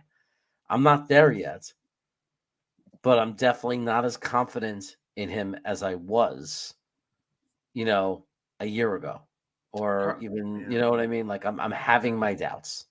I'm feeling a little bit of that too. Part of me is, what I could see him being good at? I could see him as a college coach because I could see him being a fantastic recruiter of, charming families, getting players to play for him, getting kids to play for him. I could see him going to college if it doesn't work out with the Jets and being very successful. Yeah. I still believe that players want to play for him. I keep going back to the Jordan Whiteheads of the world and how much they wanted to come here to play for Robert Saleh. That matters. So he has the ability to command a room and to give a great speech and to get his players' attention. Now, can he teach them to execute? I really don't care what goes on in a press conference at the end of the day. It doesn't. I don't care about the receipts line. It doesn't matter. To me, he was not taking a shot at Jets fans. He was taking shots at the media, about critics around the league, and especially the national media. To me, that's who that was directed at. So I took no offense at that comment whatsoever. Some people I know here did. I didn't. So he has to figure out how to get the players to execute better for him. Because when you have these kicking issues, when you have drops, when you have fumbles, when you have missed blocks, when you have if you have many players who have talent and they are perpetually underachieving, that is on the coaches. If we continue to see that throughout the year, then I will agree that this coaching staff has to be replaced. But I'm not about to go there yet. So to me, it's about collective underachieving. I feel like that's what we saw week 1. Okay. Super chat. Another one from Bang. Thank you so much, man. I appreciate all the support you give the channel right now. Really, really is appreciated. Thank you. Hiring a rookie head coach, DCOC, rookie quarterback, rookie head coach, defensive coordinator, or offensive coordinator was not a good recipe from the start. We should have hired at least one known commodity.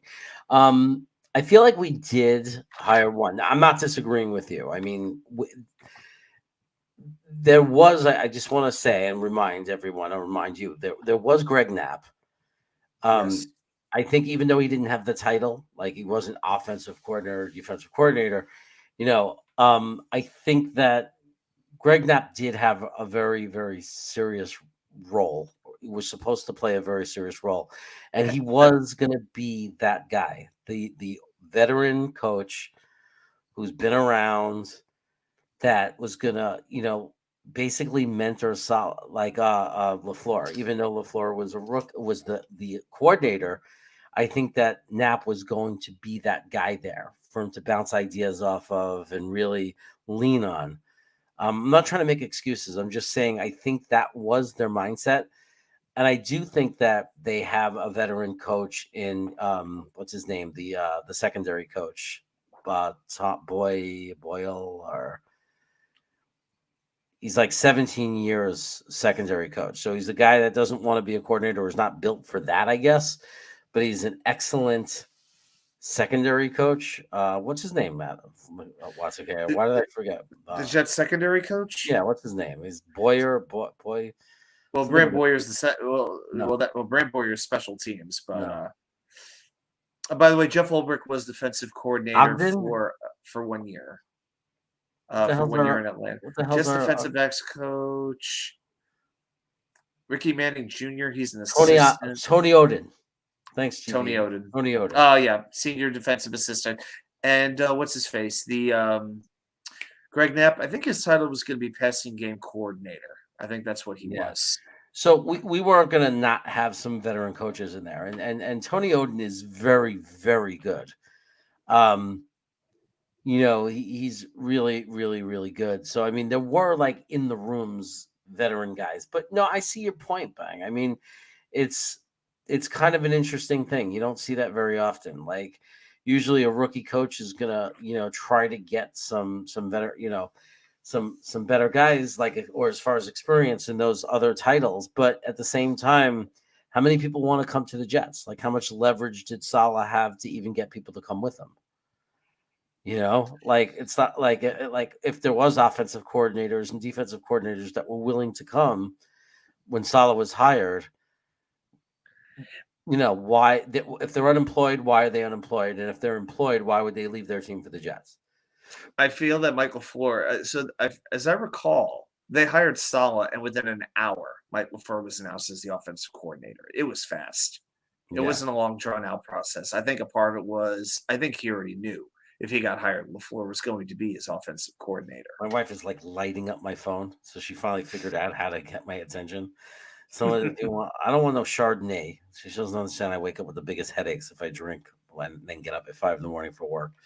But I do want pasta, but I will wait until the show's over. I haven't had pasta in a while. I usually have a ton of it, but yeah, I haven't had some in quite a while. And no, if anybody's wondering, no, you may not make me some, but thank you anyway. Greg Oden may as well be the team doctor.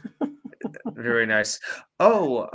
So why don't we talk about what people tuned in for? The title of the show. So oh my God, did that just happen? I'm gonna kill her, honey. Take 30%. What are you doing? They take 30%, honey. Hey, Jocelyn, you can PayPal me a quarter. Thank you very much. I am not gonna. I told you I'll come down for dinner at 9 o'clock, honey. Dinner at 8:35. It's dark soldier. Yeah, man. We eat late in this house. We eat late. We eat very late. Yeah. So do we want to talk about 5 keys on what the Jets need to do to beat the Oh Browns? yeah, That was the whole highlight, right? We we're got to running out do of it. time. We're running out of time. We haven't. Yeah. I think that we're gonna take turns. We're gonna alternate. Okay, Okay. All right. we're I gonna like it. alternate. Number 5. So this is the least important of the 5, but in the top 5. How about that? Okay. Okay. And you could change the order if you want. You could say, "Oh, well, I would have put that at number 2," but my number 5 is my number 5 is crazy pressure on Jacoby Brissett. Well, I got to be honest with you. That is not in my top 5. Not in my top 5. I see. I got to be honest. I wrote down 5 keys, but I didn't necessarily rank them. I know what my top 3 are for sure. One of them I've already talked about. I'm actually going to go a little bit different way. I think this is going to be a close game. I think doing a lot of the little things is going to make a difference. Better kicking. And I mean both from Zerline and Mann. Both their jobs, I feel like, are at stake. I could see this coming down to a close game. It could come down to a field possession situation. And yeah, this is not a week where we can be missing makeable field goals or shanking punts. So if you're going to win these close games, you cannot beat yourself. And I felt like we did that on special teams last week. So it often gets overlooked, but I'm not going to overlook it. So better kicking is going to be number 5 for me. Okay. That's a good one. I like that one. Number 4, I'm gonna say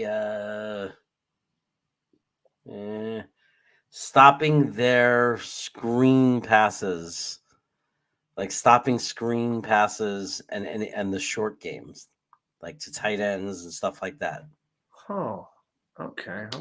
Does David Njoku is he your concern with that style of offense? And the So we super- worried about screen passes. I'm worried about the screen passes and just little key like first down plays by him, like because we might not take him as seriously as we did Andrews. Okay, I gotta be.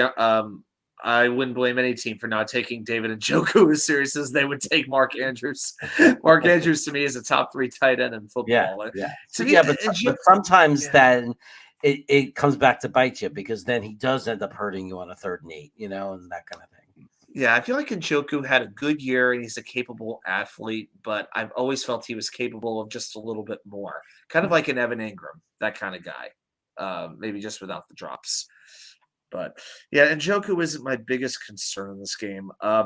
I want to see a more aggressive number 4, a more aggressive start to the game on offense. I want to take some chances, whether that is with a possible trick play, whether that's with a flea flicker or reverse. I want to see a little bit of creativity and getting the ball into space. For like you talked about, we have these young players who are home run hitters, explosive young talents. Hall, Wilson, Moore. Carter isn't the fastest guy in the world in terms of straight breakaway speed, but he's slippery, he's smart, he has agility. Corey Davis has the size. We have guys who who have great yak. Even CJ Uzama, he's very good at gaining yards once he catches the football. We just haven't seen him do it in the green and white yet. So let's find some ways to get a little bit more aggressive and get the ball to our playmakers in space. And we're going to see some explosive plays. Yeah. My number 3 is turnovers. We need to not turn the ball over, and we need to actually fall on a football when it's fumbled. Michael Clemens. Okay. Number 3 for me is get the offensive line back on track. They have to step their game up. 18 pressures on 62 dropbacks is absolutely unacceptable. That number has to come down, and I mean way down this week. Okay, number 2 for me. Stop the run. They have to be able to stop Hunt and company. And I keep saying Hunt, but they have the other guy too, right? I mean, it's better, right? Chubb? Chunt. They call themselves Chunt. Chunt. They have to stop the run. Be- They have to be stop careful with Chunt. that. We've got to stop the run. We've got to do what we did to Baltimore. We got to do it to Cleveland. They cannot run the ball on us. We got to stop them from running the ball. I agree with you. Number 2 is the exact same thing for me. Stop the run. I actually looked some numbers up. So here's the magic number for me: 150 yards. We got to keep them combined to under 150. Last year, the Browns had 7 games when they combined for 150 yards or less. It was Kareem Hunt, Nick Chubb, and a little bit of Dearness Johnson, who's still on the team, but he was inactive for week 1 against Carolina. That happened 7 times. They ran for under 150, and they were 1-6 in those 7 games. You have to stop this offense. That has to be your priority on defense. Okay.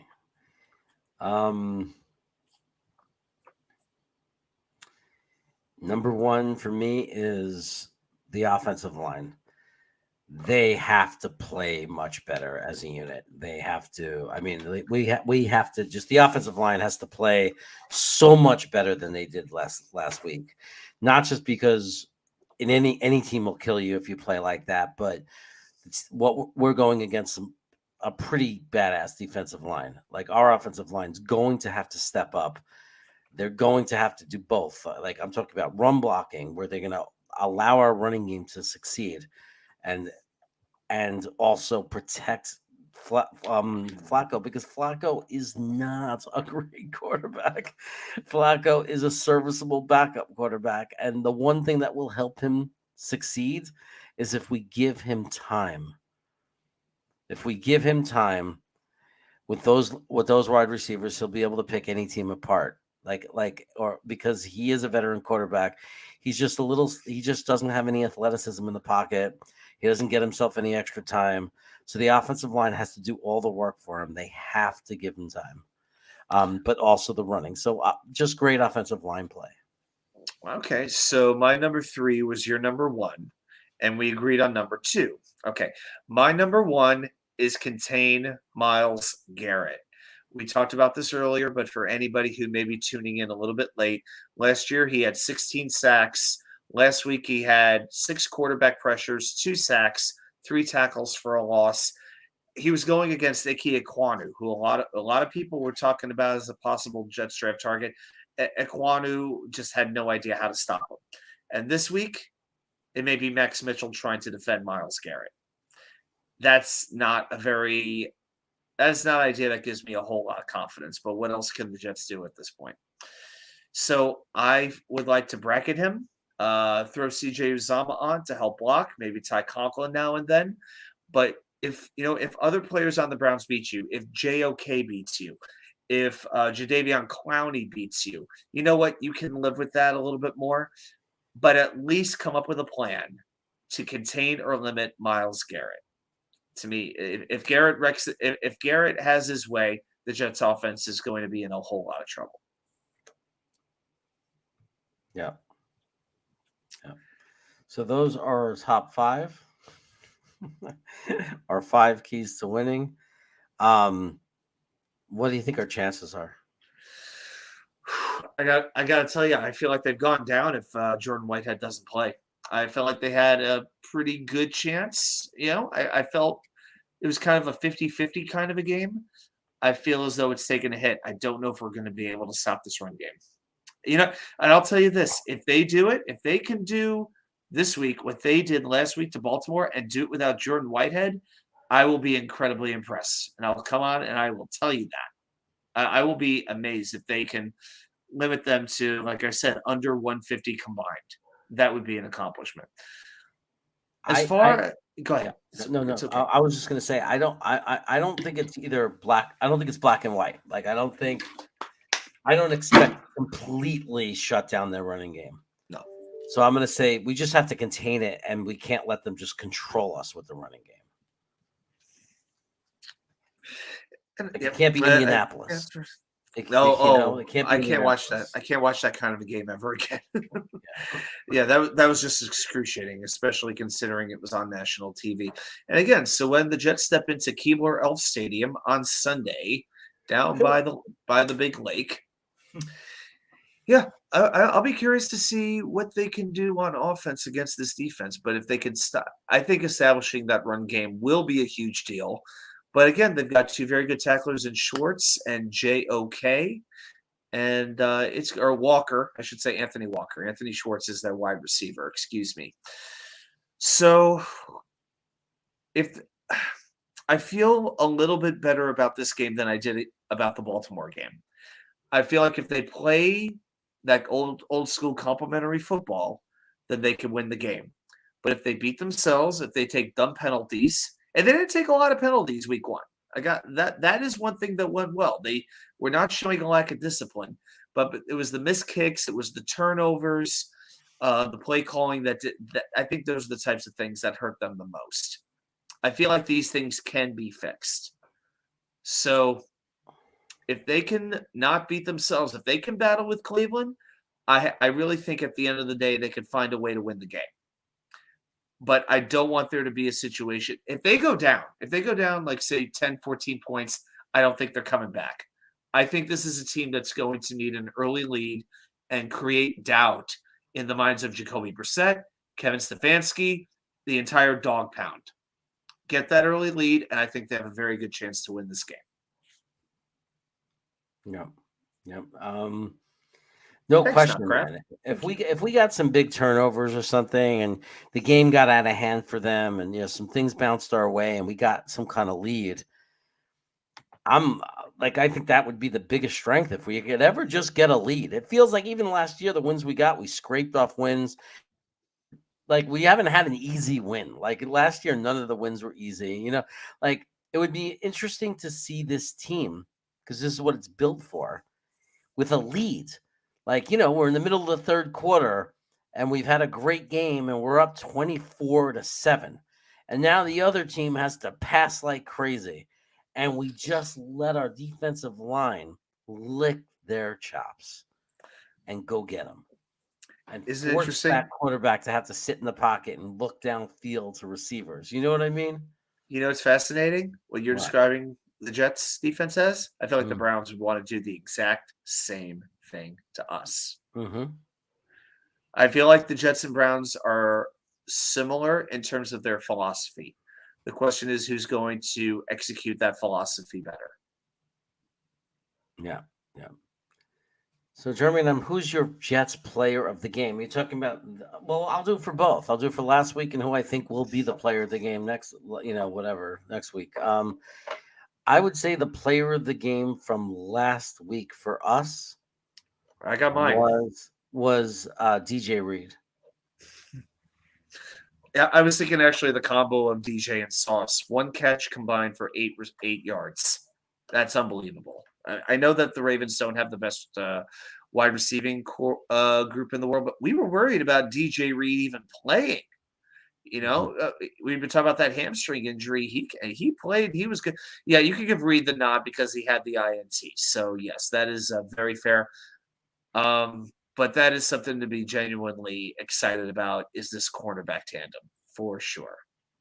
And this week, I would predict that if we were to win the game, the reason it would happen, I'm gonna say this is interesting. Who would it be that would be the player of the game? I'm gonna say Michael Carter. Okay. I feel like I'm trying to think of one on offense and one on defense, actually. I'm going to keep going back to Carl Lawson. I think this is a game where the Jets are going to create an impactful turnover. I think they could rattle Brissett. I think they could get to Brissett. I think there will be at least one or two. I could see a forced fumble or two. I think last week was it just the one sack between JJ and Jacob Martin? Was that the only sack of the game that the Jets had? It's the only one I remember. That was the only one. That was the only one. They might have had one in garbage time. Okay, this week I know the Browns are going to try to run the game, so that's another reason why it's important for the Jets to get up early. Limit make them throw the ball a little bit more. Get them in third and long. Do that. Get them in 3rd and 10, 3rd and 12. You do that, and Brissett's got to throw to, last week what's interesting? His most targeted receiver this past week was Donovan Peoples-Jones, not Amari Cooper. 11 targets to 6 for Cooper. So that's pretty shocking to me. So make him try to win a game with Donovan Peoples-Jones, with David Njoku, with Anthony Schwartz. Let's see if he can actually do it. Let's see if Jacoby Brissett is that good once he's not with Bill Belichick anymore, because I don't think he can do it. So on defense, I'm going with Carl Lawson because I still believe in him. And on offense, I think it's going to be – I'm trying to think like a lower wide receiver who could really have an impact in this game, because I could see a couple of big plays. I'm going to say Garrett Wilson gets a little bit more use this game. I'm going to say, I'll make a call. Garrett Wilson gets his first touchdown this week. That'd be great. I'm gonna call it right now. Well, they got to let him play. They got to give him more snaps, and they will. If they do, and I believe they will too, after what they saw, and I think that's what will do it for them. Because if they don't, they're going to get under a lot of fire, a lot of heat. Because if you know what I mean, if they don't let Garrett Wilson play a lot of snaps and he's not in there, then it's going to get ridiculous. The fan base is going to be like, this is on purpose. Are you putting us in a position to not win? Like, it's going to get out of control. Like you thought it was bad with Mims and this and that. And like, it's going to go absolutely crazy if we don't see more snaps for Garrett Wilson. If he's sitting there and he's hidden away and sitting on the sideline a lot and gets only a few instant, reps in it and doesn't play a lot of reps, we're going to go. I mean, this fan base is going to explode. I truly think they've got to stop with all these games and strategies and this and that. Just put the best players on the field. Like, they have to do it. Like, you can't play these games. We're not going to be patient for this. Like, put the best players on the field. Like Garrett Wilson, we all saw it. Like, we're not blind. He should be like, he could be, who knows, this year's Jamal Chase, Jefferson, like from 2 years ago. This guy, I'm not saying it's guaranteed, but we need that. And we need to pave the way for something like that to happen. Like, we can't prevent guys from breaking out and being stars. We have to let it happen. I'd love to be in a situation where we're in a position to have to pay a Zach Wilson, to pay a Breece Hall, to pay a Garrett Wilson, to pay a Sauce Gardner $20 million a year, $30 million a year, because that means we're drafting right and we're developing players properly. I'd love to have that problem to where it's like, man, which guy are we going to keep, this one or this one? Because all these great players are taking up our salary cap. The reason why we have so much cap flexibility is because we don't have a lot of good guys who we've had to pay. So do we ever look at it that way? So yeah, if they give Wilson's snap count went up dramatically in the second half, and I think he had to prove something to the coaching staff, and he already did. He proved more in one half than Denzel Mims did in 2 years. To where Mims is back on the inactive list. So that's all you need to know. Anyway, guys, as you know, I have pasta waiting for me downstairs. So, Adam, tell them what you got coming. And, oh my goodness! Wrap it up. Yeah, so much. There's so much going on. As I look at this, I'm currently exporting my video to YouTube. It's a pretty long video. It's about 20 minutes, and this is going to be the chronicles of my travels to New Jersey and New York this past weekend. There's photos, there's video. I do some narration over the photos as well. There's MetLife Stadium pictures. There's going to be plenty of food pictures, pictures with the guys, even pictures maybe with somebody in the chat right now. But I'm really excited for everybody to see it. It just takes time, but everything is in place. It's just got to import. And remember, every week I do my 5 bowl predictions for each Jets game. That'll be up either Thursday or Friday. And then on Monday, I post the top 3 plays you might not remember that affected the outcome of the game. And, of course, see us tomorrow. Well, hopefully there'll be a Green Bean show tomorrow. I don't know. I know. Otherwise, I may have to go live and just do some Jets trivia for about a half hour. Maybe. What do you think? Maybe I should just do that. Yeah, hopefully Green Bean will be okay for tomorrow. I would be concerned if he's not. I'll try to let everybody know. Yeah. If he, or I'll tell him, you need to let people know. People are wondering. So, um, yeah. So anyway, I will be. I don't know about Friday night. It will either be. I mean, it'll be look for something. It'll be Nick on Proud New York Jets fan. If he doesn't want to do it, it might be me. But so keep your eyes open. Guys, I'll post it early so you'll see that it's going to happen on my channel if that's what's going to happen, or it'll be it'll be Nick. But anyway, there'll be someone hanging out on Friday night. We'll put that space together for you, and Sunday's a big day, so I'll be on Jet Nation with Green Bean. Make sure you join our watch party. Check it out. I think Green Bean might stream it to his regular Green Bean channel too. So it's your choice which one you want to watch it on. I think. Hopefully Green Bean will be better by then. Then right after the game, about 10 minutes after the game, jump over to Buffalo, the Buffalo Jet fan, and there'll be a nice panel of people that you know. You'll see our faces. You'll see Tigo, and more. For a post-game reaction show. I think it'll be a quick show. I don't think it's gonna be that long, no more than an hour.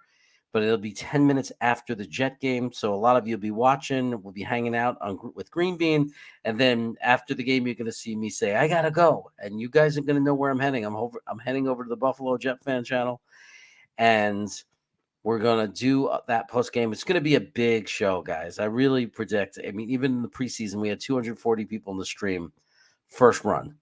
So it's going to, and that was preseason. So I'm really excited about it. I think it's going to be a huge, tremendous show in the community. And I really want to thank Buffalo for inviting me to be a part of that, by the way. And then if I have the energy left, because I'm not done. After the Buffalo thing, I'm going to join my brother, who might start the stream early without me, to do our second half watch party. We're going to cover the 49er games, I think. I think instead of trying to do lots of different games, I think we're going to stick with one team and just cover the Jets West. You know, that system, Trey Lance, who didn't look too good, but we'll see if he gets better. And we're just going to hang out. So, like, you guys can all just come out and hang out with me and my brother. We could talk a little bit of Jets during the game, of course, but we'll also just watch another team play. You know, we'll watch the Niners a little bit on the West Coast. And we'll be, we'll be doing that. So, and if I have any energy left at night, I'll come on at night on Sunday night. But I don't know if I'm gonna have any energy after all of that. But I don't have any energy left after just hearing your entire schedule. yeah, it's like ridiculous. I gotta lay down now. That's why like Fridays I gave the show to Nick, because I knew when the season comes I can't do it every Friday, so I wanted to have somebody else that can run the show and do the hangout. And that's why Dom C and I said, okay, I'm not sure what's going to happen on Sundays, so maybe next off season we'll get back into our thing on Sunday nights. But the one thing I do have to work on, because my Sundays are so busy, the Wednesday show and Sunday's such a big day, I also promise to get more videos out, because a lot of people have been asking me about those little videos I put out. So I'll try to get back to that too as well. Yep. And I'll be doing the post-game show with you. Now, I'm going to be doing it not from here. It's going to have to be at AJ Gators, because I'm watching all the games with the Virginia Jets fans group. So pretty much what I'm going to have to do is grab a little corner spot, and hopefully the background noise won't be too much. So it's just kind of something we'll have to figure out as we go. But we'll do the best we can. But considering there's TVs around and whatnot, there'll probably be some people. We'll make the best of it. But hey, you know what? If I got to get in my car and do it on my cell phone and do it while I'm driving home, I'll just do it that way. You know, whatever makes the best show, that's how we'll do it. Apparently Green Bean is sick. I'll check in on him. I'm sure he'll be fine, but hopefully he'll be around. He'll be better by tomorrow. But I guess he got home. He caught a little something. Hopefully I'm not going to catch whatever he had, because I was with him for the last 4 days. So thanks, Harlan. Thanks, guys. Thanks, everyone. I'm sorry if I left anybody out. I see a lot of people saying goodbye. Night, guys. Thanks so much for tuning in. I appreciate it. Jets Mess. What's up, GVH? It was really fun to meet you in Brooklyn. Appreciate everybody. Have a great one. We'll see you soon.